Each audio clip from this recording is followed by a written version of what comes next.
Gracias a Dios. Continuamos con nuestro estudio bíblico de la primera epístola de Pablo a los Corintios.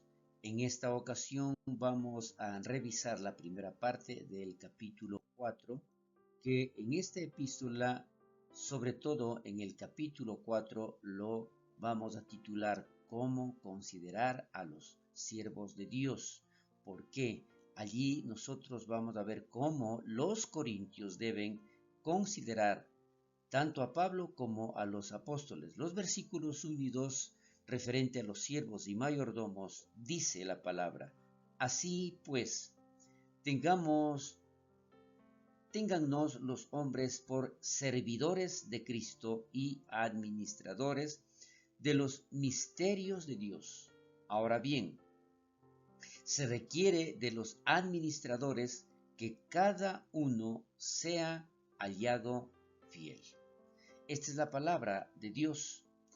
Referente entonces a estos versículos, aquí vemos que los hombres nos consideran así. Pablo pide que él y los demás apóstoles, mostrando aquí el nosotros, seamos considerados siervos por los corintios.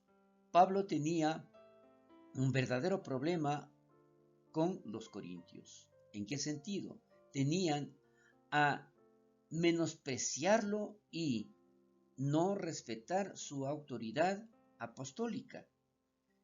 Con palabras cuidadosamente escogidas, Pablo les mostrará a los corintios cómo tener una consideración adecuada, y esta que no sea ni demasiado exaltada ni demasiado baja, de sí mismo y de los demás apóstoles.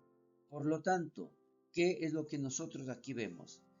El considérennos pues siervos de Cristo. Existen diversas palabras en el Nuevo Testamento para describir esta palabra como siervo. Aquí Pablo usa la palabra hiperetas, que describe a un siervo subordinado que actúa como un hombre libre. No usa la palabra más común del Nuevo Testamento para siervo, que es doulos, y esto significa un esclavo común y corriente. Por lo tanto, aquí vemos que ese tipo de esclavitud más se refiere a un subordinado, a uno que depende de alguien, pero lo hace con libertad. La palabra hiperetas significa literalmente remero de segunda fila. ¿En qué sentido nosotros aquí vamos a ver? En el sentido de que alguien es remero en una gran galera. Pero, así que, aunque no es la palabra más humilde para un sirviente, ciertamente no es una posición prestigiosa. Siempre va a estar en un rango inferior. Los remeros de segunda fila sirven a Cristo, el piloto maestro, impulsando la nave de la iglesia hacia el puerto celestial. Este es un comentario de Trapp. Aquí vemos entonces claramente cómo debe ser ese siervo de Cristo, ese siervo de Dios. Tal es así que nosotros vemos también acá otro comentario de Morgan que describe a este supremero como alguien que actúa bajo dirección y no hace preguntas, que hace lo que se le asigna sin vacilar y que solo rinde cuentas a aquel que está por encima de él, de los demás apóstoles. ¿Qué es lo que nosotros podemos ver aquí entonces?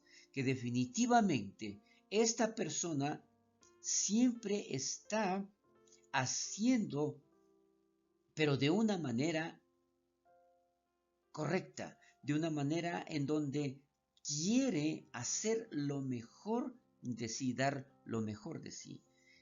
Vemos también como la palabra mayordomo.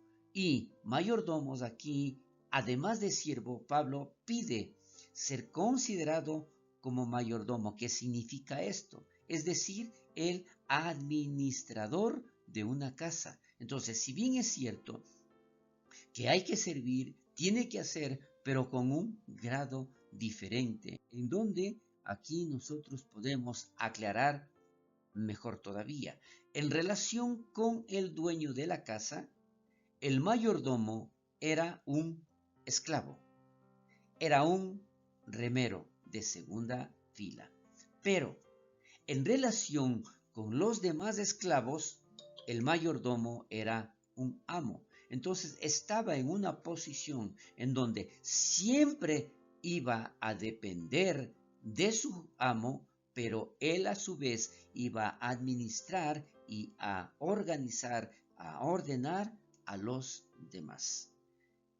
Esto, recuerde, es considerado como el mayordomo. Ahora, ampliando un poco más de esto, el mayordomo era el delegado del amo para administrar los asuntos de la familia, proveyendo alimentos para la casa, asegurándose de que se sirvieran en los momentos y estaciones adecuadas y en las cantidades adecuadas. Recibía todo el dinero, gastaba lo necesario para el sustento de la familia y llevaba cuentas exactas, las cuales estaba obligado a presentar al amo en ciertos momentos. Este comentario de Clark nos hace ver entonces de que definitivamente este mayordomo dependía únicamente de el amo de la casa, de la familia, pero él organizaba absolutamente todo. Entonces, aquí nosotros podemos tener mucho más claro de lo que es un siervo, de lo que es un mayordomo, de lo que es aquella persona que está trabajando para Cristo, dependiendo siempre de Dios, dependiendo siempre de nuestro Señor Jesucristo para administrar los dones y administrar todo aquello que Dios pone en las manos de este siervo o mayordomo. Y administradores de los misterios de Dios. Mire, acá existe otra palabra, otra expresión, administradores de los misterios de Dios. ¿Qué administraba Pablo y los demás apóstoles en la casa de Dios? Entre otras cosas, eran administradores de los misterios de Dios. Administraban en el sentido de preservar y proteger, y dispensaban en el sentido de distribuir la verdad de Dios. Aquí podríamos nosotros considerar que es algo muy sencillo, pero no es así.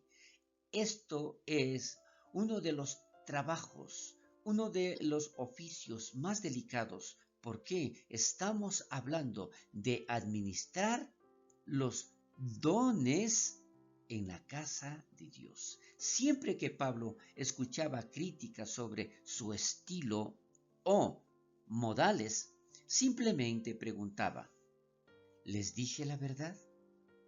Como buen administrador, eso era lo primero que le importaba, el que él esté basado en la verdad y en lo que Dios determine que es bueno o lo que es malo.